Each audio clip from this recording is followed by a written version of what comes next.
El sueño es una función biológica que se puede estimular o se puede inhibir fácilmente. Entonces no es sencillo tratar el sueño. Lo que estamos haciendo solamente con la automedicación, que está muy común, que es muy común actualmente, lo único que estamos haciendo con la automedicación es cronificar este problema. La esposa, doctor, mi esposo ronca toda la noche y hay momentos donde deja de respirar. Es un paciente obeso. Entonces hay que hacerle una polisomnografía, hay que hacerle un estudio de sueño para ver si hay despertares, si hay periodos de pausa. Pero toda sustancia psicotrópica puede generar una resistencia si lo consumes diariamente. Vas a necesitar dosis más altas de la misma sustancia para que haga el mismo efecto. Y también incluso hay mismos médicos que recetan de primera instancia una benzodiazepina, por ejemplo. O sea, a personas jóvenes. Yo particularmente no receto benzodiazepinas a pacientes jóvenes. Los enfoques no farmacológicos, en primer lugar, como ya bien comenté, determinar la causa. Por eso yo siempre les comento a mis pacientes, saquen el televisor. Mis pacientes que tienen trastorno de sueño, primero saquen el televisor del cuarto, claro, ¿no? Acostúmbrense a una lectura antes de dormir. Acostúmbrense a desligarse de las redes sociales antes de dormir.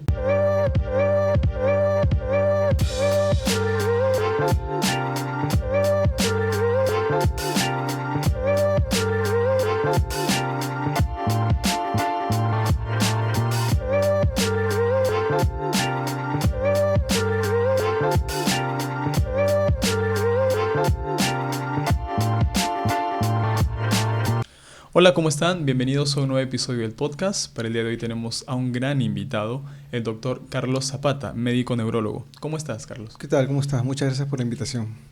Para las personas que nos ven o escuchan por primera vez, cuéntanos un poco acerca de ti, a qué te dedicas actualmente y a qué te has venido dedicando estos últimos años. Bueno, yo soy médico, neurólogo, especializado en neurología.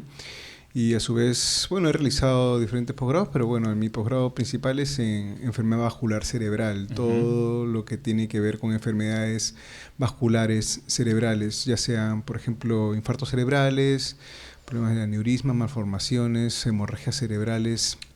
Básicamente eso es lo que me estoy dedicando actualmente, ¿no? Genial, genial. En algunos episodios de algunas entrevistas con amigos, ¿no? y colegas también, habías comentado sobre este tema del sueño, de los trastornos del sueño, que entiendo que también está relacionado con el tema de la neurología.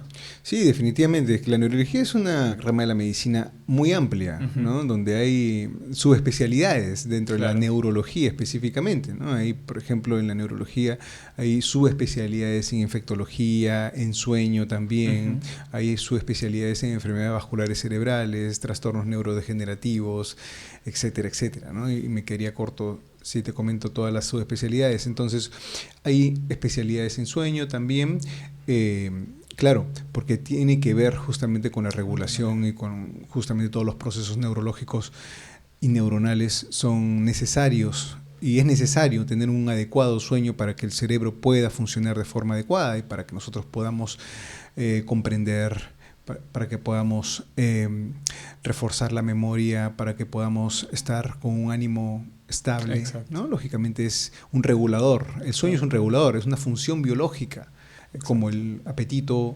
¿no? Entonces también es como función biológica, se puede inhibir fácilmente y se puede estimular también fácilmente. Entonces ahí justamente viene el concepto de higiene de sueño. Bueno, vamos a hablar de todo eso en breves momentos, porque la temática principal de este episodio tiene que ver con el descanso, el sueño, algunos trastornos. Ya nos comentarás cuál de ellos son los más comunes, cómo detectarlos, cómo prevenirlos, cómo tratarlos tal vez. Pero antes de entrar de lleno en la temática, cuéntanos un poco acerca de ti. ¿Cómo decidiste estudiar medicina? ¿A causa de repente de algunas referencias en familia? ¿Cómo fue esa decisión? Claro. Bueno, básicamente por mi padre, ¿no? Mi padre es médico también, es médico psiquiatra él. Entonces, bueno, lógicamente siempre hay una admiración, siempre hay una referencia, ¿verdad? ¿Quién más que tu padre que pueda guiarte? Pero nunca tuve una obligación, lógicamente. Claro. Tengo hermanos también mayores que yo que no tienen absolutamente nada que ver con la medicina. Pero bueno, a mí siempre me gustó Me pareció interesante. Más que, yo creo que cuando uno va a postular a una universidad a los 15, 16 años, yo creo que es un poco difícil entender y saber exactamente de qué se trata una carrera, Como lo que tal. va a ser como tal, ¿verdad? Sí. Porque lógicamente tienes un conocimiento muy superfluo de lo que es una carrera, una especialidad. No Exacto. sabes muy bien, pero bueno, te puede gustar, te puede atraer. Ya. Y ya en la carrera te vas enamorando de la carrera, Vas ¿no? confirmando Vas esa. confirmando, lógicamente, tu postura, Claro. o quizá no, hay personas Sí. que cambian de carrera y eso es válido porque al final es lo que te vas a dedicar toda tu vida, ¿no? Exacto. Entonces, básicamente va por ahí, ¿no? Mi padre es la referencia y siempre tuve el apoyo por ahí, ¿no? Genial, genial, genial. Muy bien, entonces vamos a entrar en la temática, Carlos. Somos una sociedad que duerme mal. Ujú, Según la OMS, aquí tengo algunos datos, el ujú. 40% de la población tiene problemas con trastornos del sueño, Sí. con el insomnio. Incluso el Instituto Nacional de Ciencias Neurológicas también hay una data que nos dice que más del 50% aquí a nivel nacional tienen este tipo de problemas. Definamos de inicio qué son trastornos del sueño y cuál de ellos de repente son los más comunes, por favor. Los trastornos del sueño pueden clasificarse de diferentes maneras y son Ujú. muchísimos. O Ya. sea, comenzando por los dos más comunes, que son las parasomnias y las disomnias. Ya. Las disomnias son las patologías o los trastornos Ujú. que están inmersos en las fases del sueño, ¿no? En la organización, en la estructura, en la Ya. arquitectura del sueño. Esas son las disomnias. Y las parasomnias son todas las alteraciones que pueden estar alrededor del sueño. Por ejemplo, te pongo un ejemplo, una parasomnia puede ser un problema odontológico, un bruxismo, por ejemplo, el Ya. bruxismo, por ejemplo, ¿no? Problemas de gastrointestinales, reflujo Ujú. gastroesofágico, por ejemplo, no puedes dormir muy bien, problemas de obesidad, síndrome de apnea obstructiva de sueño, ¿no? Ya. O sea, todo lo que tiene que ver con lo que envuelve el sueño, Claro. ¿me entiendes? Entonces, una persona que tiene, por ejemplo, una enfermedad por reflujo gastroesofágico no va a poder dormir adecuadamente. Una persona que tiene una enuresis nocturna, una persona que no puede dejar de orinar toda la noche porque tiene un problema prostático, por ejemplo, también no va a Va a poder afectar el descansar bien. sueño. Un paciente que tiene obesidad mórbida, un paciente que tiene un síndrome de apnea obstructiva del sueño, también Ujú. va a tener constantes despertares durante la noche y no va a tener un sueño reparador. Y las Ujú. disomnias son las enfermedades como por ejemplo la más común, el insomnio, Ya. ¿no? El insomnio puede ser de inicio, de conciliación, de De conciliación. mantenimiento, ¿no? Entonces, hay personas que les cuesta conciliar el sueño, pero hay otras personas que les cuesta mantener un sueño. Se despiertan mucho durante la noche y les cuesta nuevamente volver a dormir. Entonces, tratar el sueño no es fácil, pues no, porque es una patología, como ya te comenté, muy amplia, donde hay que Claro. determinar exactamente dónde está el problema. Ya. Es ¿No? multifactorial. Multifactorial. Por Claro. ejemplo, el solamente tener malos hábitos alimentarios por la noche, por Ya. ejemplo. ¿No? Unas personas que acostumbran mucho a Cenar de comer noche. carnes o cenar comidas copiosas ahí en la noche, Ujú. comer carnes, por ejemplo, o tomar café o tomar energizantes, por ejemplo, durante la Claro. noche, imagínate, ¿no? No vas a poder tener un sueño Exacto. adecuado. Entonces, el tema aquí, cuando nosotros hablamos de sueño, hablamos de múltiples factores que intervienen en el sueño. Es imposible, porque es imposible tratar el sueño de una sola manera. De todas maneras. Con muchas personas se automedican y dicen, voy a tomar melatonina y listo para mejorar mi sueño. Claro. Y ya estoy, o sea, como Ya si estoy fuera bien. a apretar un botón y voy a dormir. Claro, sin darse cuenta de todos los otros factores Sin que... darse cuenta exactamente de todos los factores que envuelven al sueño. Exacto. Entonces no es sencillo tratar el sueño. Lo que estamos haciendo solamente con la automedicación, que está muy común, que es muy común actualmente, lo único que estamos haciendo con la automedicación es cronificar este problema. Claro, claro, claro.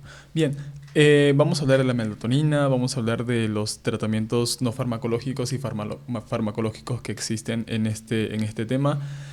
Antes de ello, explícanos un poco cómo es la fisiología del sueño y específicamente este trastorno que mencionaste del insomnio, ¿no? Que es el que más afecta a muchas personas, tal vez. Claro, el sueño tiene fases, ¿no? La Ujú. fase del sueño no REM y la Ujú. fase del sueño REM, ¿no? La fase del sueño no REM tiene cuatro subfases, Ujú. ¿no? En la fase 1, la fase 2 son las fases de inducción del sueño, es donde la persona recién está entrando en Somnolencia. somnolencia, se puede despertar muy fácilmente, Ujú. pero los músculos todavía están están con un tono muscular, el paciente ahí no está descansando, y luego viene la fase de sueño no REM 3 y 4, donde ya comienza el sueño profundo, Claro. ¿no? Que más o menos dura alrededor de unos 70 minutos aproximadamente, y para ingresar al sueño REM, ¿no? Que es el sueño de los movimientos oculares rápidos, donde ya la persona está en un sueño profundo. Claro. Aproximadamente todas estas fases más o menos duran una hora con 20 minutos aproximadamente en promedio, y esto se va renovando porque es un ciclo que va generándose más o menos unas 4 veces durante toda la noche. Claro. ¿No? Entonces, las personas muchas veces que no llegan a tener una inducción del sueño y no llegan a la fase profunda del sueño, porque lo importante en el sueño es llegar a la fase profunda del sueño. Porque no sé si te has encontrado quizá o has escuchado que algunas personas duermen y se despiertan con el mínimo sonido, o se despiertan asustadas, o se despiertan exaltadas. Sí, he visto casos. ¿No? O agitados. Entonces, esas personas generalmente tienen un sueño muy superficial y muy liviano, y las personas generalmente ahí se despiertan como si no hubiesen dormido mucho, a pesar de que quizás han dormido sus 4 horas o sus 5 horas o sus 7 horas, que es lo recomendable, ¿no? Y se despiertan con los músculos fatigados, se despiertan con dolor de cabeza, se despiertan con mal ánimo, se despiertan con mucho apetito. Entonces, justamente ahí también va el tema del apetito. El apetito va muy ligado con el sueño. Sí. Entonces también los factores emocionales tienen mucho que ver con el sueño, y ahí cuando la persona cronifica estos problemas de la fase del sueño, no pueden llegar a sueño profundo frecuentemente. Ahí es donde las personas, por ejemplo, tienen problemas para perder peso, tienen problemas también emocionales, están muy irritables, llegan coléricos, se despiertan sin ganas de nada, y ahí viene lo que se denomina el síndrome de fatiga crónica. Son personas que llegan a la consulta, y esto es muy frecuente. Llegan a la consulta y me dicen: doctor, quiero una vitamina. Quiero unas vitaminas porque no me siento con ganas de nada, no me siento con energía, me siento fatigado, me siento cansado, me duelen los músculos, me duele la cabeza, creo que me faltan vitaminas. Entonces hay como por así decirlo, ese mito que refieren que las personas necesariamente cuando sienten estos problemas de fatiga necesitan vitaminas. Y no necesariamente es así. No, es que lo que pasa es que alrededor de la ciencia en general y de la medicina también, lógicamente, hay muchos mitos. Hay demasiados mitos que ya, yo me encargo en mi consulta de desmitificar algunas cosas con mis pacientes, pero aún siento que está ya muy arraigado. Y más aún hoy en día con las redes sociales. Más aún con las redes sociales que te dicen, por un lado no comas carne, por un lado no comas pescado, por un lado no comas arroz, por un lado no comas menestras, por un lado no comas... Entonces, por un lado no tomes agua pura, o sea... Incluso con especialistas del sueño. Hay muchos especialistas, entre comillas, ¿no? Que hablan del sueño y demás a partir de lo que han leído, pero no nos garantiza la preparación que hayan tenido, tal vez. Y claro, lógicamente. Y también, incluso hay mismos médicos que recetan de primera instancia una benzodiazepina, por ejemplo. O sea, a personas jóvenes. Yo particularmente no receto benzodiazepinas a pacientes jóvenes, ¿no? O sea, estoy hablando de clonazepam, ¿no? Alprazolam. Generalmente no receto benzodiazepinas, salvo que de fondo tengan alguna patología que deba tratarse, pero, por ejemplo, cuadros de ansiedad o depresión, pero lógicamente ya lo refiero a psiquiatría, porque esto es una rama que ya lo tiene que evaluar psiquiatría. Si yo veo un paciente que tiene cuadros de ansiedad, depresión y tiene también un trasfondo de sueño, tiene un problema, un trastorno de sueño, entonces lógicamente ya más o menos ya vamos viendo por dónde va el problema, ¿no? Ya vamos viendo porque también los trastornos emocionales pueden generar trastornos de sueño. Sí, se ha visto esos casos. Entonces ahí hay que tratarlo, ya no por el sueño específicamente, sino por el problema de fondo, pero lógicamente con una interconsulta para psiquiatría o para psicología, ¿no? Pero ya se podría iniciar.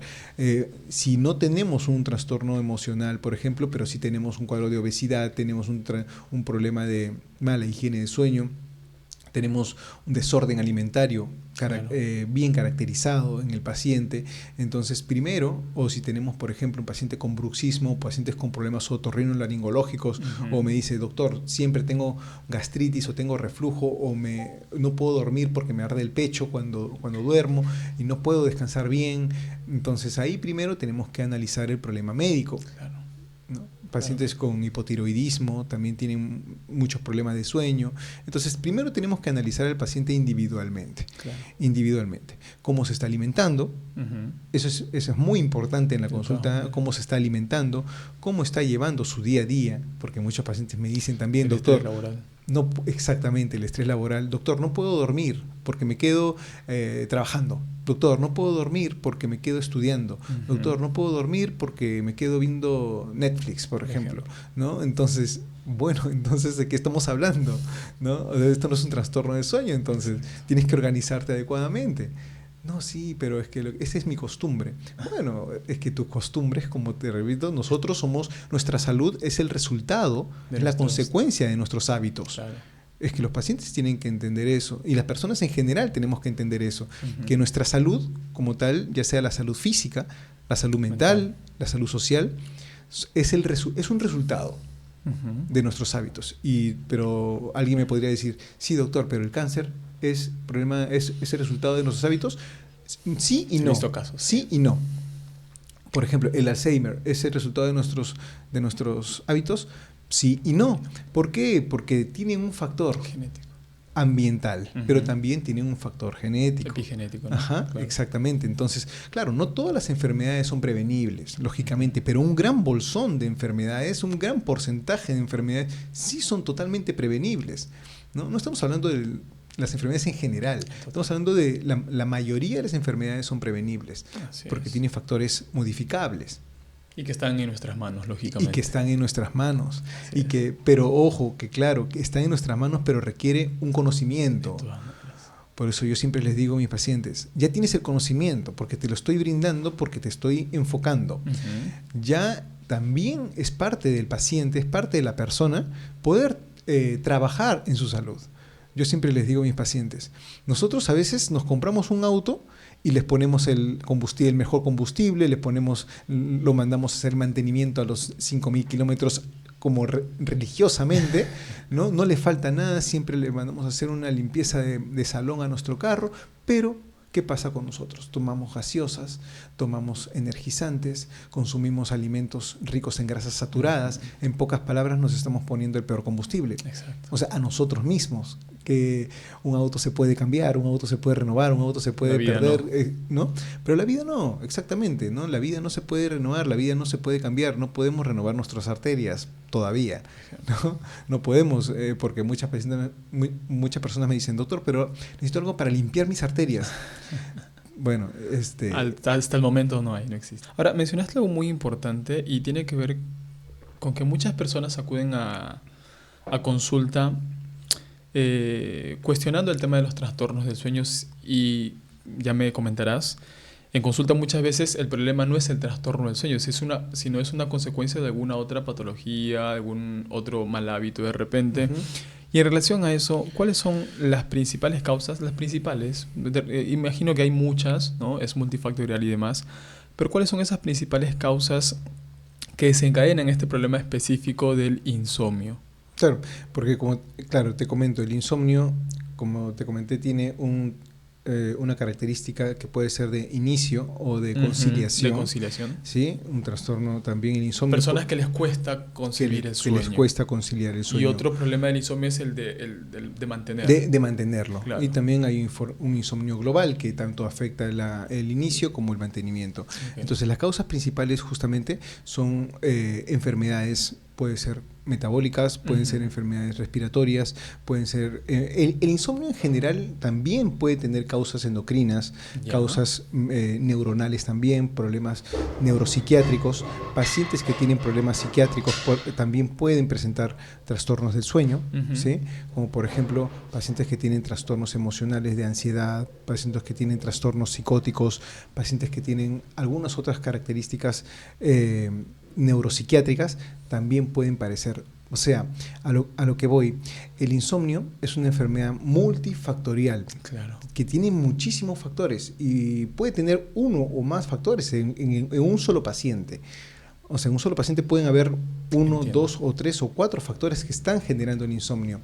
No es solamente Uno un particular. factor y lo tratamos y ya va a mejorar el sueño. Ujú. Lógicamente, ¿no? Si nosotros vamos a tapar el sol con un dedo y vamos a iniciarle un tratamiento farmacológico al paciente de inicio, lógicamente lo vamos a hacer dormir.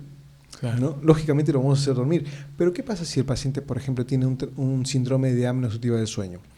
Entonces podemos potenciar estas hipopnias, podemos potenciar estos periodos de apnea Claro. sin haberlo estudiado.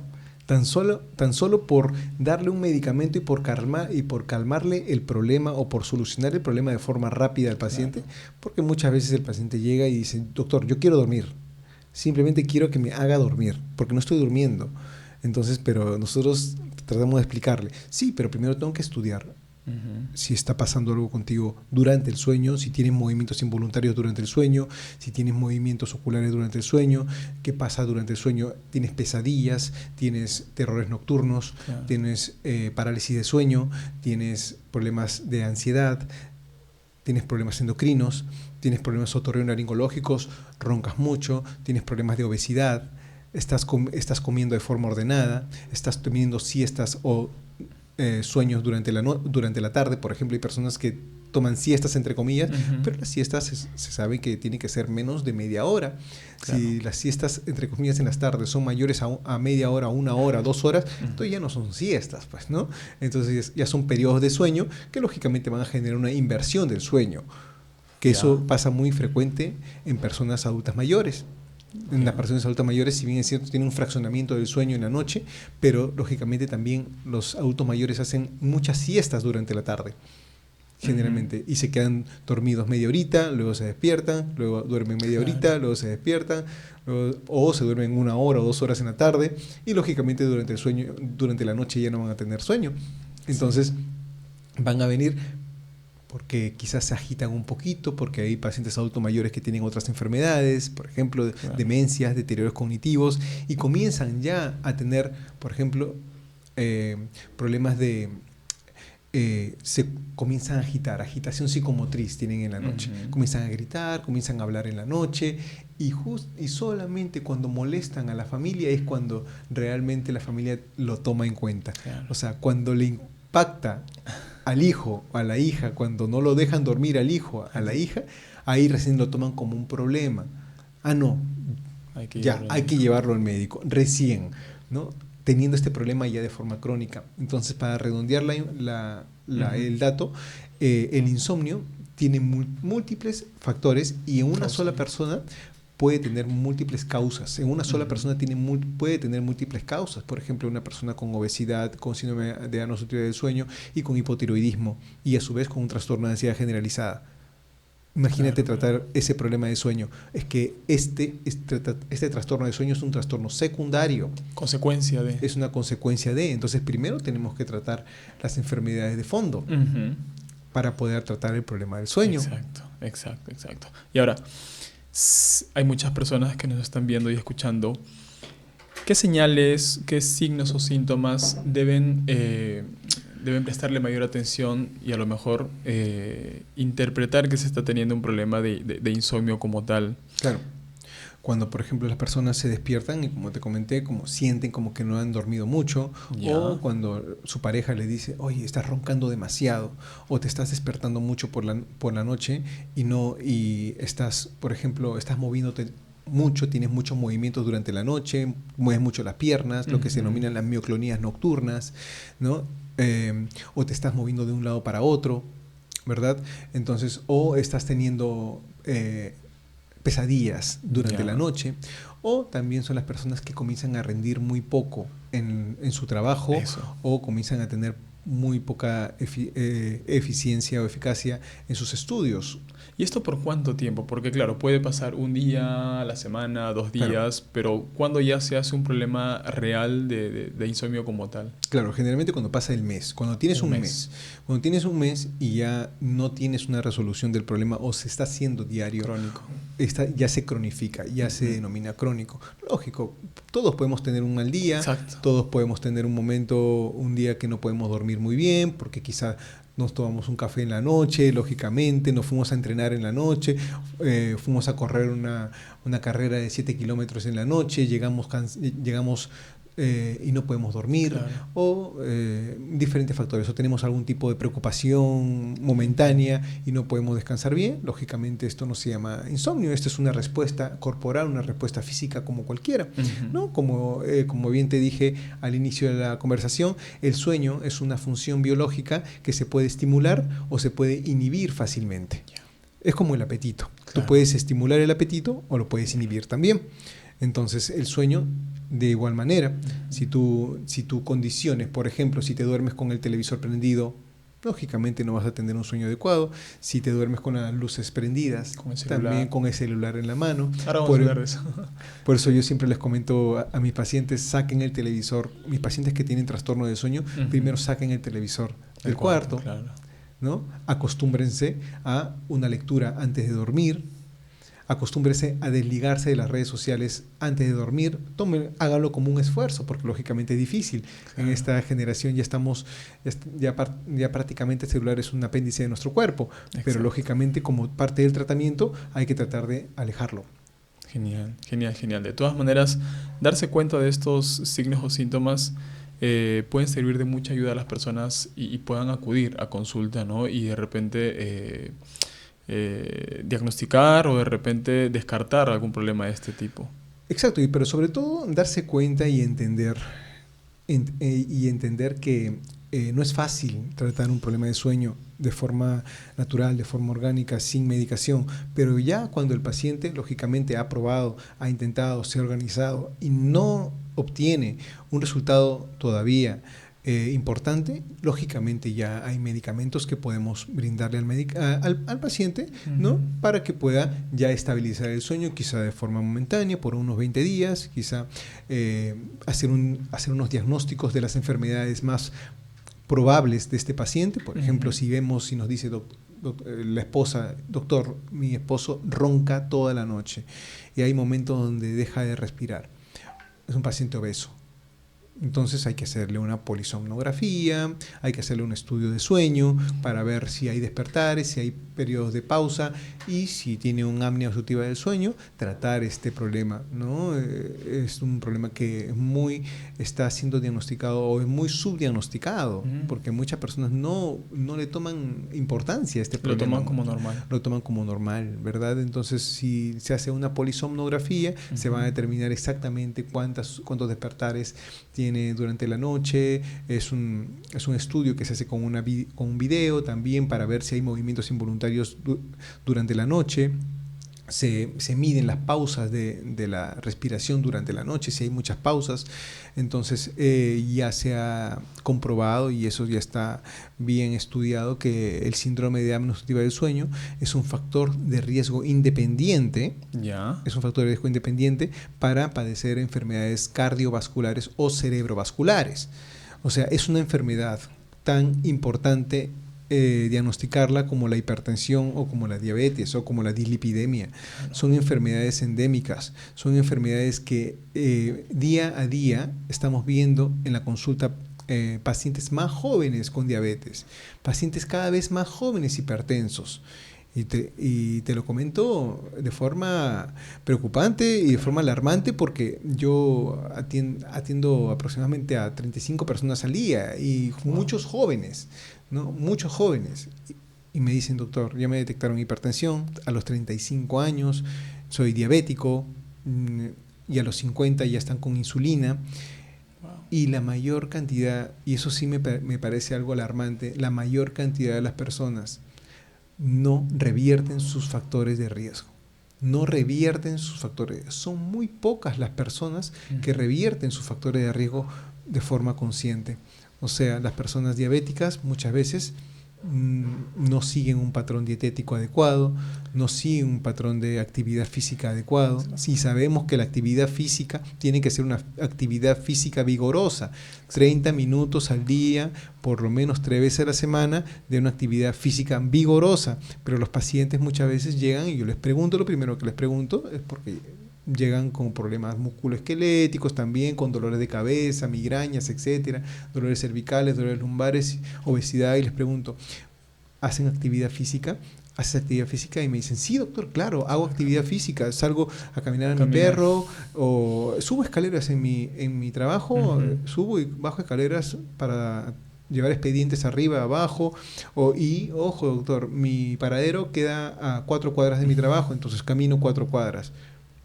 Y yo les explico, bueno, esto está bien, o sea, no está mal, claro, está bien, suma, pero no es suficiente ni por asomo. Hay algo importante que mencionaste y a ver si nos ayudas a entenderlo. Si bien es cierto, los trastornos de sueño pueden ser consecuencias de estos otros factores que mencionaste, pero también mencionaste algo importante, pueden ser causas de otras enfermedades y patologías. Sí, claro. ¿Cierto? Claro, justamente el apnea obstructiva del sueño ya está demostrado que es un factor de riesgo independiente.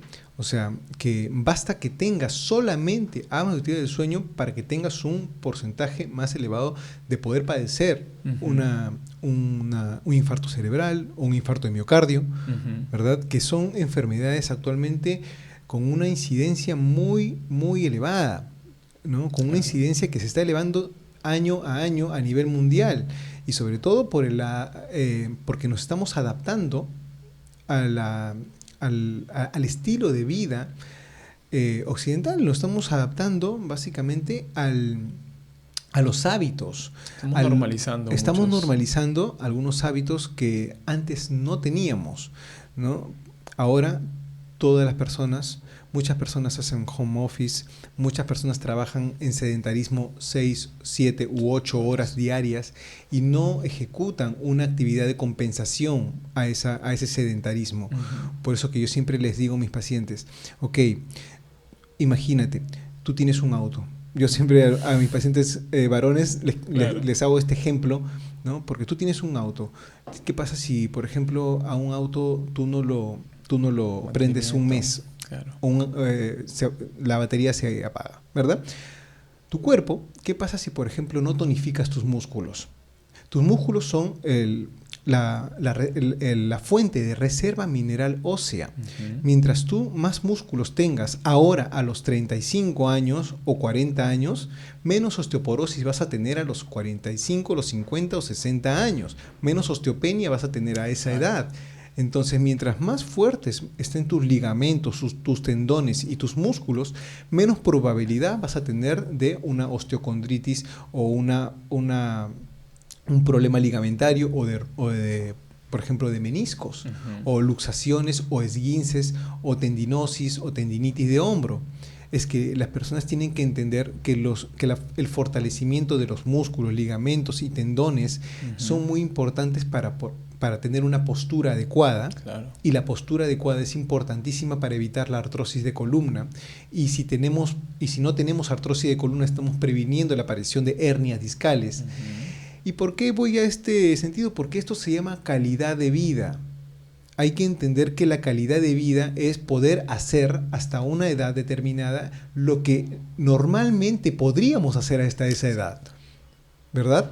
Pero hay personas que tienen 50 años y ya no tienen una buena calidad de vida porque se agitan muy rápido y me dicen quiero una vitamina, doctor. Yo no tengo nada contra las vitaminas, está muy bien, claro. La suplementación es excelente. Es más, yo me suplemento porque yo hago actividad física casi diariamente, claro. ¿No? O sea, pero hay que entender que la suplementación tiene que ir de la mano con una actividad física vigorosa. No es simplemente suplementar por suplementar. Yo escucho muchas personas que se suplementan por la mañana, pero se comen un arroz con pollo con papas fritas en la tarde. Claro, o sea, no tiene sentido, es una incongruencia total y no hacen actividad física. Debería ser un complemento como bien dices, al ejercicio físico, a hábitos de alimentación equilibrados y adecuados. No verlo como la solución. No verlo como la solución, es parte de. Exacto. Es parte de tu cuidado personal. Y sobre todo, hay que entender que lo que nosotros cultivamos hoy, cosechamos más adelante. Lógicamente. Y la salud, como yo bien les comento a mis pacientes, la salud física no tiene sentido sin una adecuada salud mental. Por eso que yo siempre les comento a mis pacientes, primero hay que dormir bien, ¿no? Hay que dormir bien, hay que tener buenas relaciones interpersonales, sociales, porque eso impacta mucho en nuestra salud mental. Y nuestra salud mental va a impactar definitivamente en nuestra salud física, en nuestra alimentación, porque hay muchas personas que comen por ansiedad. Hay muchas personas que comienzan a tener desórdenes alimentarios porque no tienen esa capacidad de inhibir el apetito, porque ven el apetito y unen el concepto, ¿no? El concepto ansiedad-comida. O comida-placer. Cuando hay un trasfondo mucho más allá. Yo quiero el paciente con ansiedad, con depresión, que es una epidemia que se está sistematizando en todo nuestro país y en el mundo actualmente, post-COVID sobre todo, ¿no?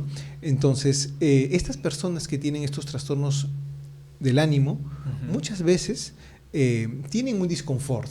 O sea, estas personas viven con un disconfort permanente. Una persona con un trastorno de ansiedad, un trastorno depresivo, vive con un disconfort permanentemente.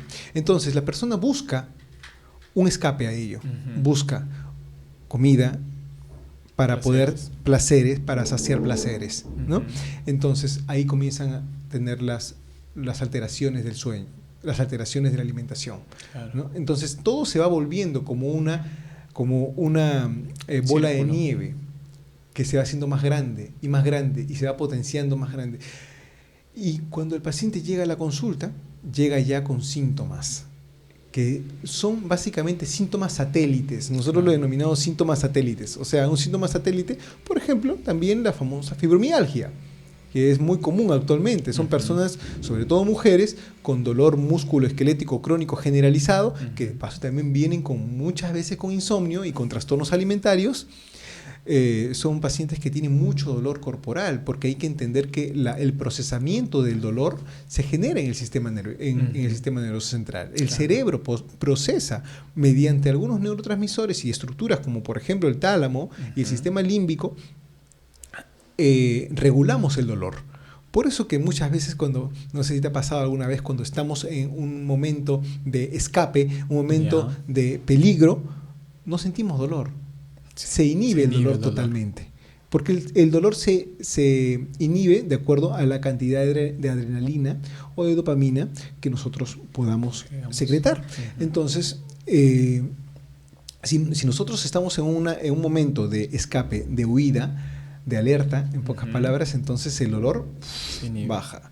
Pero si nuestro cerebro tiene un desequilibrio de neurotransmisores, de serotonina, de dopamina, que justamente son los neurotransmisores que regulan los procesos de depresión o de ansiedad, generalmente vamos a sentir más dolor. No es que nuestro cuerpo, no es que nos inventemos el dolor. Muchas personas, doctor, ¿qué me está diciendo que me estoy inventando el dolor? No, el dolor existe y el problema está en el cuerpo, pero sino que se potencia el umbral del dolor. El umbral del dolor baja y la persona comienza a sentir más dolores de lo que normalmente podría sentir si estuviera emocionalmente estable. Bien. Genial, Carlos. Ahora, continuando con el tema del insomnio, ¿qué enfoques terapéuticos no farmacológicos, para empezar, y luego nos comentas los tratamientos farmacológicos que hay en estos casos en particular? Bueno, en primer lugar, ya para hablar sobre la higiene de sueño. Exactamente. Los enfoques no farmacológicos, en primer lugar, como ya bien comenté, determinar la causa. Primero hacer el diagnóstico etiológico del insomnio. Si tiene 1, 2, 3, 4 causas, factores, enfermedades concomitantes, enfermedades metabólicas que también pueden generar problemas de insomnio, tratarlas de forma adecuada. Primero, porque el insomnio puede ser un síntoma satélite, puede ser un problema satélite, ¿no? O sea, puede ser un problema secundario. Exacto. Entonces, no podemos tratar un problema secundario si no tratamos el problema primario, definitivamente. Entonces, primero, ver qué causales tenemos. Si tenemos obesidad, sabemos que la obesidad es una causa clarísima de problemas o trastornos del sueño. Entonces, primero tenemos que trabajar esto.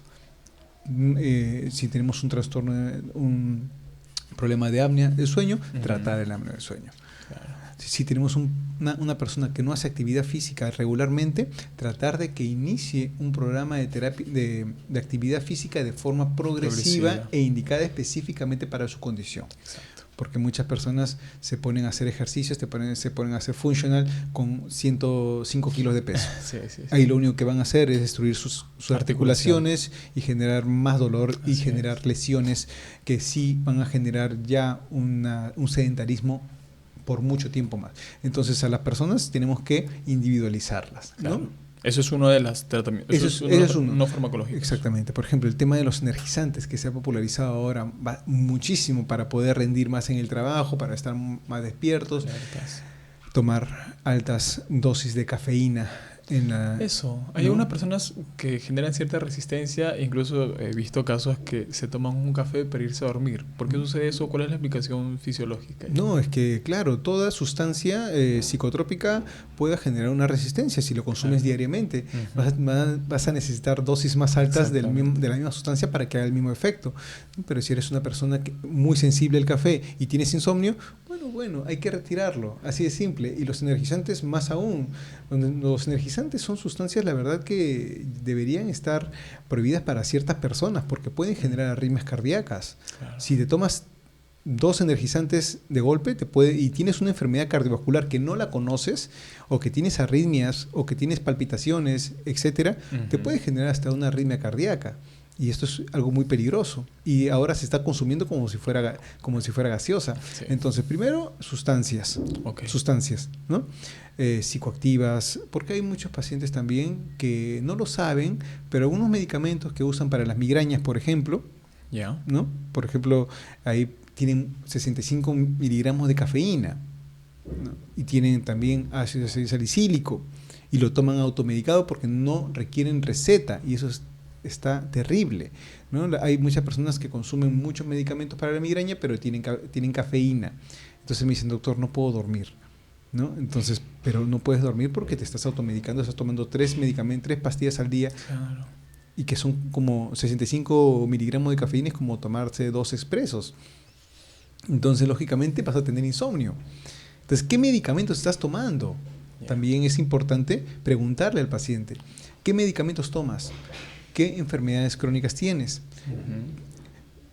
¿Tienes cuadros emocionales, problemas emocionales, la habilidad emocional? Derivarlas al psicólogo, derivarlas al psiquiatra, pero todavía hay mucha resistencia. Los pacientes no tienen esa predisposición de poder tratar los problemas emocionales con un psiquiatra o con un psicólogo. Lamentablemente todavía hay un prejuicio alrededor de la salud mental. Se piensa que el psiquiatra solamente se tiene que ir cuando una persona está demente o está loca, y eso es totalmente falso. Los psiquiatras ven patologías desde, digamos, patologías muy, entre comillas, simples como trastornos de ansiedad, trastornos depresivos, también esquizofrenias, como un cardiólogo también ve anginas, dolores de pecho, hasta también infartos cardíacos extensos. Entonces, todas las especialidades médicas ven desde problemas, entre comillas, sencillos, hasta problemas muy severos que ponen en riesgo la vida del paciente muchas veces.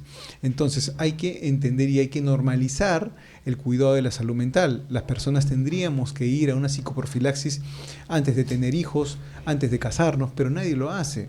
Claro. Muchas personas quieren tener hijos, pero no se hace una psicoprofilaxis. Sí, y sabiendo que nosotros vamos a ser, nuestros hijos van a ser el espejo de nosotros mismos. ¿No?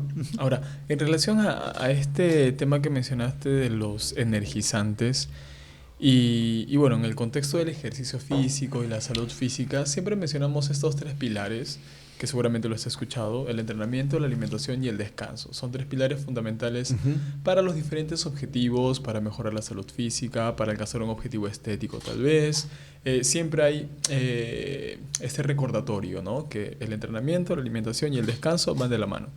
Ahora, pasa muchas veces que personas físicamente activas que acuden a los gimnasios toman estos energizantes como preentrenos, que tienen estos energizantes conocidos comerciales, tienen cierta cantidad de cafeína. Sin embargo, seguramente has escuchado también que hay preentrenos o pre-workouts que tienen incluso dosis mucho más altas. Y claro, y a veces estas personas físicamente activas tienen problemas de concebir el sueño, problemas de insomnio. Podría ser a consecuencia del uso de estos productos, ¿no? Y eso podría estar afectando el objetivo que están buscando. O sea, están entrenando bien, están comiendo muy bien, pero a lo mejor no están descansando bien. Totalmente de acuerdo. Pero yo les preguntaría a esas personas claramente, ¿qué es lo que buscas cuando vas a entrenar? ¿Qué es lo que buscas cuando vas a hacer ejercicio físico? ¿Buscas salud o qué buscas? ¿Buscas satisfacer tu ego? ¿Buscas modificar tu estética? Buscas, o sea, eso es importante. ¿Qué es lo que buscas? Contextualizar. Porque si tú buscas salud y tomas energizantes, estás yendo en contra de tu salud. Exactamente. Si tú buscas salud y consumes anabólicos o estás yendo en contra de tu salud cardiovascular. Exacto. Bueno, ese es un tema de cada persona. Exacto. Pero teniendo claro los riesgos. Así es. Y en relación a esto que te comento, muchas personas usan estos preentrenos energizantes porque no han tenido un buen descanso y un buen sueño. O sea, se genera un círculo ahí como que son dependientes de estos productos, no descansan bien, amanecen cansados, fatigados, entonces van al gimnasio a entrenar, entonces creen que necesitan otra vez el preentreno o las tazas de café. Es que se convierte en un ciclo, de fatiga, compensación, fatiga, compensación, fatiga, compensación. Ahora, una de las soluciones mencionaste que es limitar el consumo de estos productos energizantes y demás. Ahora, si es una persona que ya tiene solucionado el tema de que no consume estos productos energizantes, cuida su alimentación, pero quiere conocer algunas recomendaciones de higiene del sueño, ¿cuáles son estas? Por ejemplo, primero tienes que organizar tu día adecuadamente. Evitar la procrastinación, o sea, evitar llegar a la noche para comenzar a estudiar. Por ejemplo, hay muchas personas que dicen, no, en la noche estudio mejor. No. Ordena tu día y ten un rango de hora ya pactado para ir a dormir. ¿No? Una hora antes de dormir, olvídate de la computadora, olvídate del celular, lee algo. Si te gusta leer, escucha música. Si te gusta escuchar música, un baño con agua tibia en la noche, una compresa tibia en la región cervical antes de dormir, ¿no? Entonces, eso puede ayudar a relajar los músculos, ejercicio de estiramiento muscular antes de dormir, para que se relajen los músculos, puedas dormir mejor, quizá, ¿no? Como te comenté, evitar quedarte con la luz prendida, dormir con el televisor prendido. Hay muchas personas que ya lo toman como un acto ya casi cotidiano, claro, ¿no? Claro. Entonces, ¿y esto porque inhibe la segregación de melatonina? Claro, exactamente, ¿no? Porque la melatonina se secreta justamente por este ritmo circadiano que nosotros tenemos, y cuando lógicamente nuestro cuerpo sensa que no hay luz, se va secretando la melatonina y va a generarnos una inducción al sueño, ¿no? También el tema de no consumir mucho alcohol, ¿no? Claro. El alcohol también muchas veces puede ser un potenciador de insomnio, o también algunas personas puede ser un factor depresógeno también, ¿no? Claro. Entonces, todos estos factores ayudan. No son determinantes, pero se ayudan. No comer comidas copiosas y abundantes antes de dormir, porque muchas personas cenan lo mismo que almuerzan.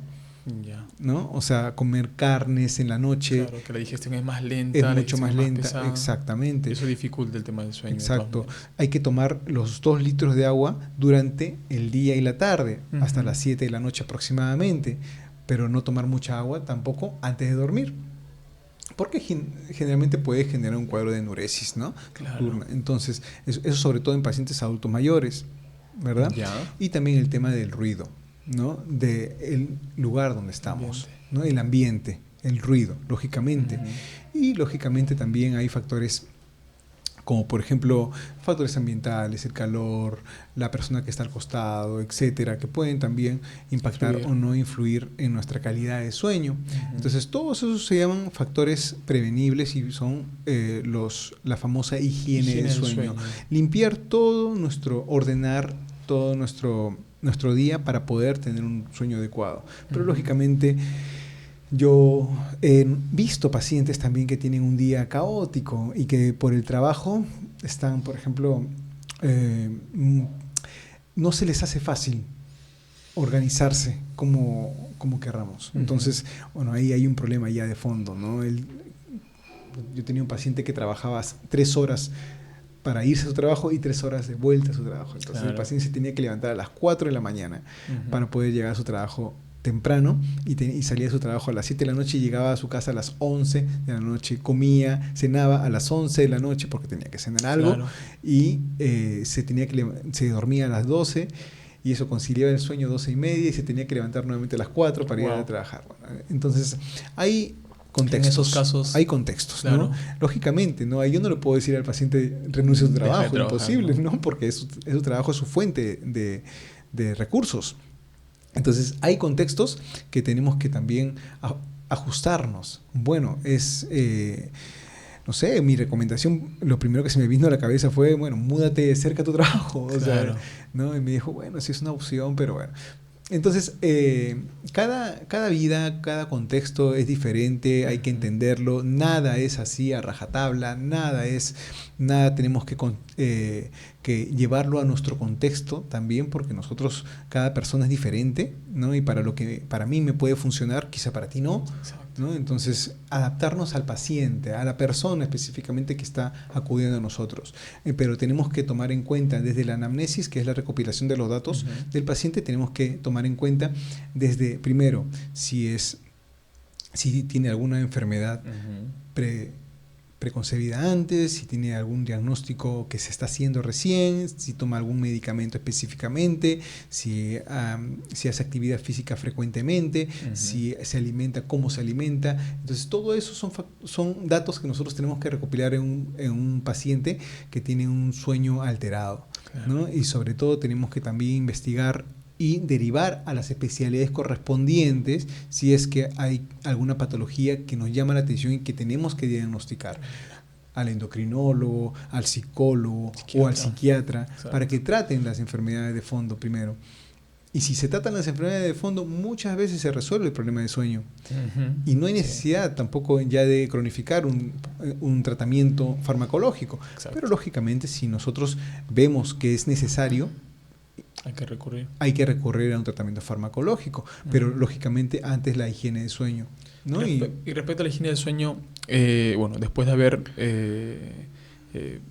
seguido estos consejos, ¿cuántas horas es lo recomendable de descansar? Siempre se dice 8 horas, pero yo creo que esto es relativo, ¿no? Es relativo dependiendo de la edad, ¿no? Es que es como una curva, ¿no? Los niños, los pacientes pediátricos duermen 8 horas, de ahí los adolescentes van durmiendo 6 horas, los adultos entre 6 y 7 horas y media, los adultos mayores tienen un fraccionamiento del sueño mucho más notorio, entonces los adultos mayores ya van durmiendo unas 6 horas y media, es lo normal, ¿no? Es lo ideal, pero lo ideal es un sueño corrido, un sueño... claro, más que la cantidad, la calidad, puede ser. Exactamente, la calidad de sueño. Más que la cantidad, la calidad de sueño. Y tener justamente hábitos que favorezcan esa calidad. Exactamente, que favorezcan y sobre todo que puedan favorecer y eliminar todos los estresores durante esa etapa de sueño, ¿no? ¿Sabes qué recuerdo? No sé dónde lo escuché o lo vi, me parece. El CEO de Netflix mencionó que su competencia no eran las otras plataformas, su competencia era el sueño de las personas. Porque, claro, en relación a esto que comentas, los dispositivos, todo lo que rodea, muchas veces repercute en la calidad de sueño que tenemos, ¿no? Claro, exacto, ¿no? Y hace 2 días conversando con una amiga me dice, Carlos, no he podido dormir porque me he quedado viendo una maratón, una serie que me dejó impactada y no pude, aunque quería, pero tenía que ver la siguiente. Y me quedé hasta las 4 de la mañana, me vi toda la miniserie de corrido, no podía parar. Es que justamente los algoritmos actualmente, hasta de las series, de cómo te organizan las series, te atrapan. Son justamente eso. O sea, es para que tengas que ver definitivamente la siguiente y no puedas parar. Entonces, igual pasa con las redes sociales, los algoritmos de las redes sociales, del Instagram, del TikTok, justamente te van dando como pastillitas de serotonina ¿no? a la vena para que no dejes de ver. Justamente porque ya conocen, por inteligencia artificial, ya conocen tus parámetros, ya conocen tus patrones de visualización. Entonces, ya basta que veas 2 videos para que ya el algoritmo ya reconozca qué tipo de videos te gusta y qué tipo de contenido estás buscando en este momento específicamente, ¿no? Y te lo va dando así, de forma aleatoria. Claro. Y hay personas que se quedan hasta muy tarde y en cuando el celular. tú menos ya lo notas, ya son las 2 de la mañana y sigues 3 de la mañana y ya estás con el... Exacto. Por eso es que justamente lo que comento, hay que evitar justamente tratar de limitar nuestras visualizaciones. No, yo no digo que esté mal, hay que hacerlo porque es parte del entretenimiento y el entretenimiento es parte de la salud mental. Claro. Sin entretenimiento no podríamos estar saludables. Entonces, pero el entretenimiento también no hay que combinarlo con no hay que perder salud por el entretenimiento. Exacto. Al igual que no hay que perder salud por la ganancia a nivel física.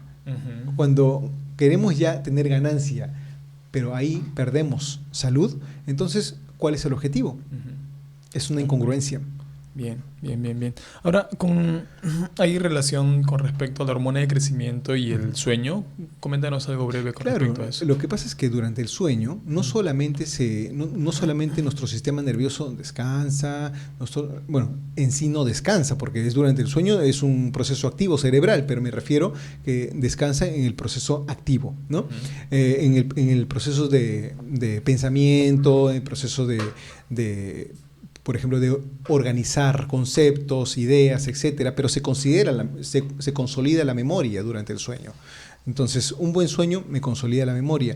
Un buen sueño también secreta neurotransmisores u hormonas, como la hormona de crecimiento. Una persona joven que no duerme adecuadamente es una persona que no va a secretar esta hormona de crecimiento y no va a potenciar su crecimiento gracias a su alimentación y la actividad física que haga.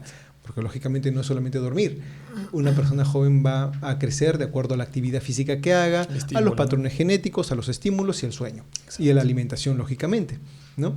Porque actualmente estamos viendo muchos pacientes pediátricos con sobrepeso, porque se romantiza muchas veces el sobrepeso en los pacientes pediátricos, en los niños, ¿no? El famoso, qué gordito está, ¿no? Sí. Y cuando vemos un niño delgado, oye, ¿tu hijo estará enfermo? Oye, llévalo a ver, ¿eh? Debe estar con parásitos o debe estar con anemia, ¿no? Sí. O sea, hemos normalizado el sobrepeso en los pacientes pequeños porque decimos, no, él puede comer todo porque es joven. Él puede comer todo porque es niño. Claro, el niño lo metaboliza rápido. Sí, está creciendo. Pero, exactamente, está en crecimiento. Pero hay que entender que ya hay estudios que las estrías grasas que se generan y que son los precursores de la aterosclerosis ya se han visto en personas pediátricas, en personas jóvenes. Claro. Entonces ya las estrías grasas, ya el acúmulo del colesterol LDL, la oxidación del colesterol LDL se genera desde la infancia. Claro. El tema postural es importante. ¿Por qué? Porque un niño que no hace ningún tipo de actividad física y tiene sobrepeso u obesidad, es un niño que tiene mala postura. Es un niño que va a generar escoliosis, muy probablemente. Es un niño que va a generar una cifosis marcada. Y eso a los 30 años va a generar una artrosis, una rectificación de la columna cervical. Va a generar dolor en la columna cervical. Va a generar lesiones en la columna, en los músculos paravertebrales. Claro. Va a generar justamente rectificación y también posibles hernias a futuro. Entonces, lo que nosotros, por eso te comento, lo que nosotros cultivamos hoy vamos a cosechar más adelante. Entonces, la salud se comienza desde la infancia. No se comienza desde la adultez cuando ya tenemos un síntoma. Porque llegan muchas personas con 35, 40 años y dicen, doctor, me duele la espalda, me duele el cuello. Le hacemos una resonancia magnética, una radiografía de columna y vemos ya una rectificación de la columna, una escoliosis dorsolumbar. Claro. Entonces los pacientes me dicen, doctor, ¿y esto lo puedo corregir? Lamentablemente no. Claro. Lamentablemente no. Y me va a decir, doctor, pero yo he visto que operan escoliosis. Sí, lógicamente, operan escoliosis en personas que tienen escoliosis congénitas, ¿no? Desviaciones de la columna muy severas por un problema congénito, sí, las pueden operar lógicamente para mejorar la calidad de vida y sobre todo la calidad de ventilación del paciente, ¿no? Porque pueden ventilar mejor cuando los operan de la columna. Claro. Pero si es una escoliosis postural, generalmente no tiene necesidad ni siquiera de operar. Simplemente el paciente ahí va a estar condenado a tener que hacer ejercicios, no tener que subir de peso, porque ya tenemos mucha incidencia de estos problemas de columna y lesiones lumbares que a la larga pueden generar un deterioro de la calidad de vida porque generan dolores en los miembros inferiores, limitación para caminar, limitación para hacer actividad física y esto conlleva problemas de sueño y problemas de obesidad. Genial. Carlos, ahora en el caso de los tratamientos farmacológicos, ya nos comentarás ahí también sobre la melatonina y claro, como lo comentaste al inicio, hoy en día la suplementación con melatonina es bastante común, ¿no? Incluso en el ámbito deportivo y de personas físicamente activas.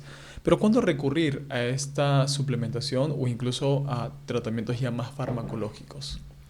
Claro, como te comenté, cada tratamiento farmacológico tiene que ir de la mano del diagnóstico encontrado, o sea, de la causa. Exacto. Sí, y del factor de fondo.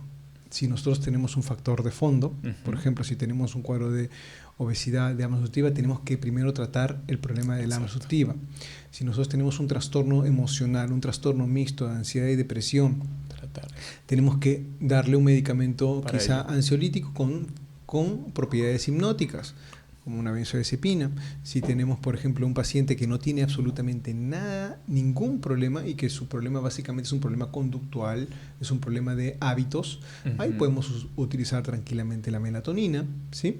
Pero, como te repito, la gran cantidad, ¿no? Por no decir todos, la gran cantidad de los pacientes que tienen insomnio tienen un trasfondo. Todos, casi todos. Es que en la medicina no se puede decir todos. Exacto, o siempre, sí, ¿no? Sí. Porque hay excepciones, pero la gran cantidad tiene un trasfondo. Por eso que yo generalmente no indico a mis pacientes jóvenes ningún fármaco. En primer lugar, no indico fármacos. Lógicamente hay pacientes que dicen, doctor, pero yo quiero tomar algo, ¿no? Yo quiero tomar algo. Lógicamente le doy algunos medicamentos para poderlos ayudar de forma temporal. De forma aguda, lógico, ¿no? Para que duermas hoy día, mañana y en 10 días más. Pero tienes que cambiar tus hábitos, o tienes que ir a la especialista con endocrinología, nutrición, psiquiatría, psicología, porque hay factores que están impidiendo que tú puedas dormir bien. Exacto. Y factores que se tienen que tratar ya. Sí, doctor, pero yo quiero dormir hoy día, no quiero dormir en una semana. Ok, para eso te voy a indicar un medicamento, ¿no? Que te va a poder ayudar para estos días, un análogo de la benzodiazepina, soplicona, solpidem, o si tiene factores ya emocionales, darle algún medicamento como tal, o la melatonina como tal. Pero como te repito, no existe una forma de tratar un problema o un trastorno del sueño si no se hace un estudio, si no se hace una evaluación profunda y no se hace un estudio ya tanto por endocrinología, nutrición, neumología, si hay un problema otorrinolaringológico, estudiarlo. ¿Por qué? Porque esto quiero ser muy claro, la automedicación, que es muy frecuente. ¿Por qué? Porque yo tengo muchos amigos, amigas, que escucho lo que dicen, yo lo escucho atentamente.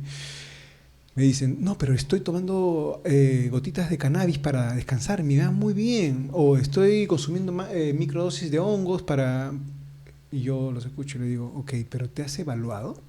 O sea, ¿sabes lo que está pasando contigo? No, pero me dicen que es bueno para el sueño. Ok, pero justamente es un problema la automedicación. Claro. Es un problema mundial. Porque muchas personas van a la farmacia y dicen, tengo un problema, no puedo dormir. Ah, ya, toma esto. O mira, toma magnesio Ya. Porque ahora quieren hacer que el magnesio funcione Para hasta todo. para crecer, Sí. ¿no?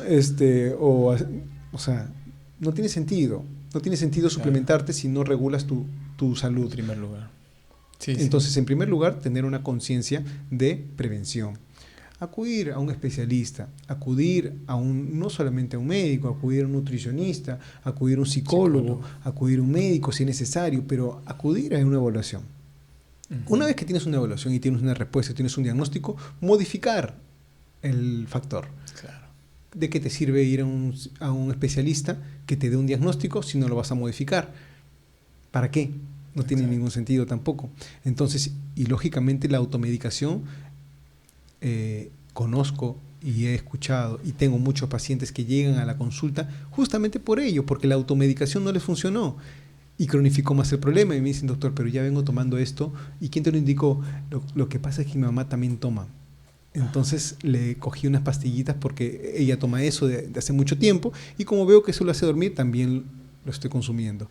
Entonces, la automedicación lo único que conduce es a la cronificación. Cronificar más el problema de fondo. Cronificar y empeorar más el problema. Nada más. Esa es la única función de la automedicación. Así que dejarlo clarísimo. Claro, claro. Y aquí aplica el principio que comentamos al inicio, ¿no? Que muchas veces la suplementación o recurrir a soluciones inmediatas lo único que hacen es tapar la consecuencia y no ver realmente la causa. O por ejemplo, ahorita te ponen cócteles, centros de, digamos, de cosmiatría, de estética, te ponen cócteles de vitamina B12, te ponen cócteles con vitamina C endovenosa en megadosis. Y dicen para revitalizarte, para que estés mucho más con tu sistema inmunológico a tope. Entonces hay que entender que todo tiene un porqué, ¿no? Las megadosis de vitamina C, el ácido ascórbico en dosis elevadas son un potente antioxidante, pero sobre todo se usan para personas que, por ejemplo, personas grandes quemados que tienen un catabolismo muy acelerado. Exacto. Entonces hay que parar ese catabolismo, frenarlo. Entonces se colocan esas megadosis de vitamina C, pero pacientes sanos, saludables, que quieren estar más activos, ponerse esa vitamina B o vitamina C endovenosa, no es necesario si no se tiene una evaluación previa y sobre todo si no se tiene un dosaje de vitamina B y no se tienen síntomas de deficiencia de vitamina B. Porque pacientes vienen y le hacemos dosaje de vitamina B, están en 2000, 2500, o sea, por los cielos, volando en vitamina, nadando en vitamina B. Entonces le decimos, señora, usted tiene vitamina, y, doctor, y me siento igual, o sea, me siento mal, ¿no? Yeah. Entonces hay que ordenar estos conceptos, ¿no? Hay que ordenar estos conceptos, no es simplemente tirar un dardo por tirarlo al aire, ciegamente, sin una dirección, no tiene ningún sentido. Genial. Tenemos una plataforma educativa donde brindamos talleres, cursos, congresos y demás. Entiendo que hay una relación entre el sueño y la consolidación del aprendizaje. Claro. Coméntanos brevemente respecto a eso, por favor. Claro, lo que pasa es que el aprendizaje justamente es la repetición y la adquisición de una información. Todo esto, si no tenemos un sueño adecuado, que esto es el momento. El sueño es el momento donde nuestra conciencia y nuestra actividad, la conciencia baja, pero nuestro cerebro comienza a tener otra actividad de forma diferente. Pero nuestro cerebro está totalmente activo durante el sueño. Y ahí es durante el sueño es donde va ordenando y va estructurando este aprendizaje. Entonces va consolidando el aprendizaje. ¿Me dejo entender? Yeah. Entonces, lógicamente, una persona que no tiene un sueño adecuado, al día siguiente también no va a tener una concentración adecuada. Y A y B son necesarios. ¿Qué son necesarios? A es concentración o atención y B es la información, es la memoria. No puedo tener una memoria adecuada si no tengo una concentración adecuada, una atención adecuada. Y para tener una atención adecuada, tengo que dormir adecuadamente, porque la atención y la concentración está ligada con el sueño profundo y con el sueño reparador. Claro. Elon Musk, en su biografía, cuando lo entrevistaron, le preguntaban, ¿cuántas horas duermes? Bueno, él decía que él duerme solamente 4 horas, ¿no? ¿Por qué? porque lógicamente tiene muchas empresas y tiene que estar de acá para allá, volando, etcétera. Y él mismo decía, esto, lo que estoy haciendo, no es saludable y no se lo recomiendo a nadie absolutamente, porque es muy doloroso.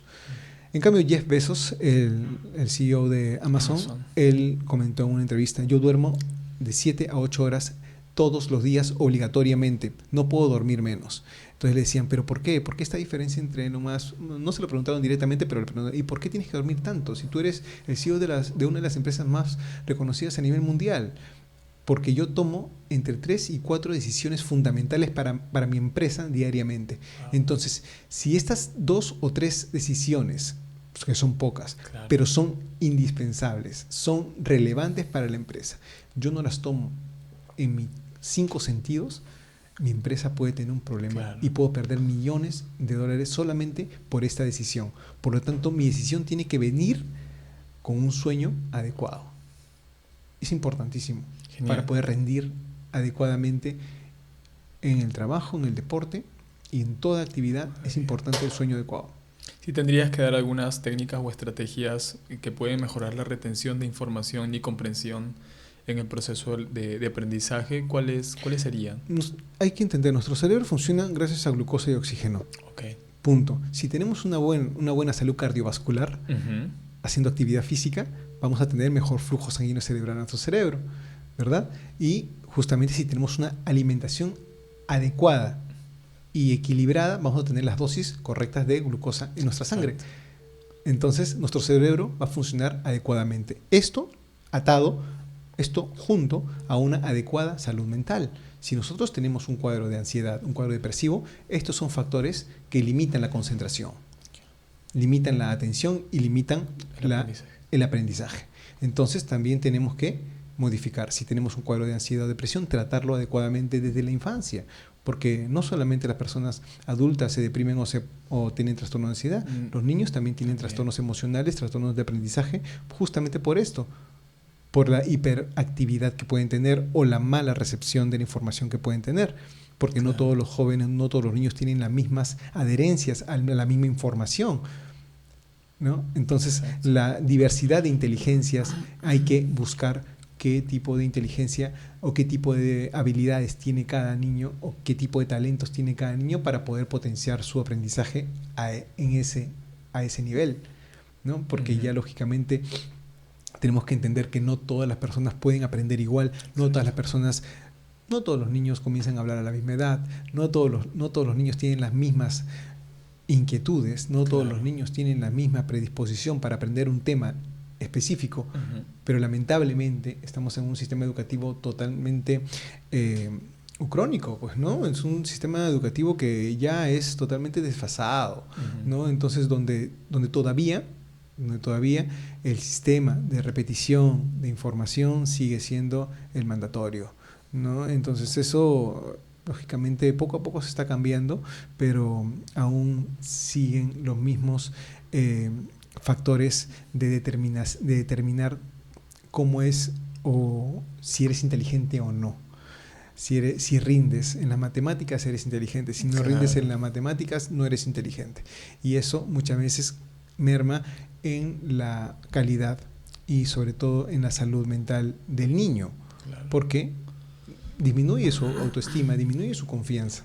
Porque es un niño que puede tener otras habilidades muy buenas, cinético-espaciales, ¿no? O sea, habilidades sociales, etcétera, otros tipos de habilidades, y son tiradas a menos, porque no se rigen al patrón común.